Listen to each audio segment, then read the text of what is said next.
Tell us about the retreats. We've just done like an online rewilding retreat. But now in hindsight, I don't know if retreat was the right word, but we had like great community of people on it because I guess it was a retreat. People were coming away from their daily lives and learning about rewilding, but it was like a really kind of in-depth look at what we're doing at Wild Thinker and reconnecting people with nature. So we just did an autumn one, we've just done a winter one.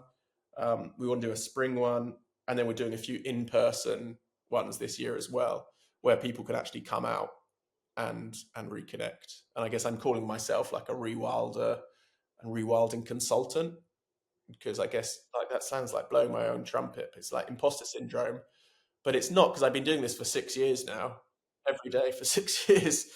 I'm beginning to know what I'm doing, and I'd like to help other people do it. And if they have the resources to get me on board, that means we can grow Wild Thinker and give those opportunities as well. So we're doing like a real mix. We don't have accommodation on site, but we're working with local hotels to get people here. And then also that has a wider effect of people are coming here to do rewilding and see nature. Tell us about the October retreat with Sam Lee. Well, I worked with him a good few years ago on Singing with Nightingales when I was making the documentary, and we've kind of been chatting ever since. And we bump into each other at random events in normally very non-nature places. I think the last event we met at was like in a gallery in Mayfair or something like that.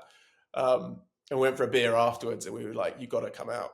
And yeah, last year he came out, and he kind of gets it, loves the Wild Thinker thing. And we said, "Well, let's try and do something together. We're running these retreats already, the online ones. Let's try and do an actual physical one." So yeah, in next or this autumn now, we're running one here, but it's so you'll be staying across the valley at this place called Posada del Valle, which is like an eco hotel in kind of 7 hectares of land, and then you come over here to Wild Finca, and we'll be doing everything from kind of just deep kind of immersion in nature. We're going to do an overnight hike up into like the Picos Mountains, and basically explore there, camp out. Who knows what we'll see, but it's just being there. Like for me, the big motivation of always being out there is you might see a bear, you might see a wolf, a wildcat, but just knowing they're there is kind of amazing. Like, and they're probably watching you, and you might hear them. You'll find the signs. So that's one part of it. A lot of stuff at Wild Finca. Go looking for mushrooms as well at that time of year. Just a bit of foraging. We've got a really wild coastline, so just some hikes, lovely hikes along the coast, and then going down to some of these incredible beaches. Rock pooling, which is not just for kids. Like I love rock pooling. That's one thing I definitely never grown out of. You never know what you're going to find. And just swimming in the sea and just being in nature. I think that's the main motivation of the thing. Just having a break from life and coming and seeing a different part of the world. Here I think so many people don't realize Asturias is so close to the UK. I mean, ideally, you get the ferry or the train, but you can fly very quickly and in an hour and a half. I mean, you can be London to Santander or London to Oviedo in an hour and a half, I think it is, or maybe 2 hours.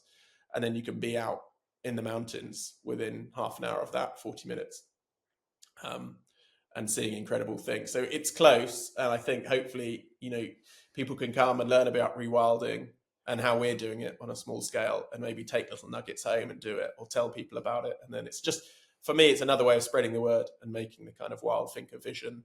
There's a lovely Jane Goodall's quote about we're all bits of a puzzle, because sometimes I can get a bit down in the dumps. But if you like, we're small scale rewilding and someone's macro rewilding in Glasgow and someone's doing that here and there and there. And we're all doing these little bits of puzzle. And, when you do a puzzle, slowly it joins up. Who are the retreats for? So the one with Sam is for adults. Anyone that's like, if you are able to kind of go on a relatively, like we're doing 2 retreats. We're doing another retreat with someone else, which will be on our website, which will be a bit more hardcore. That'd be a 2-night, 3-day wilderness hike, camping out, and that'd be a bit tougher terrain. But the one I'm planning to do with Sam, it's not, I've taken my 4-year-old up the hike, first bit of the hike.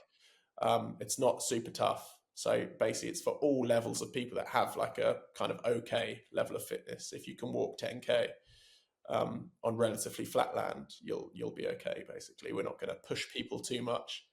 But that one's for adults. But yeah, going forward, we want to do more. So like we've actually got people coming out in April, 2 families, and consecutive weeks that are kind of coming for the Wild Thinker experience. So they're staying locally, and basically I've put like a program together with kids. So we do also offer that, is that to like get kids into nature. And then I'm going to be doing online kids things as well, which is a tricky one, but I think it makes it more accessible because obviously people are in front of a screen doing it. But my aim is that you do half an hour with me doing pond dipping or something, and then you go out and do it for real multiple times. Sometimes you just need that little nudge. You can sign up to on our website. You don't just have to go to the retreat. It's called like the Wild Thinker Community, and every day there's something on there from somewhere. It's slowly, I don't know how many people are on it at the minute, 40 Tell people, us something. about the Just Wild people Finca that go out online for a walk and community. see something. And maybe you don't have friends that are into nature so much, but you don't need to be a nature expert to be on this group. It's just, someone just posts, oh, look at this amazing lichen I saw today. And one, someone might be an expert and they'll identify that lichen for you. And two, someone else, oh, look what, and it's nice because, we have people in Spain, France, Denmark. I think we had someone on the last retreat, the UK.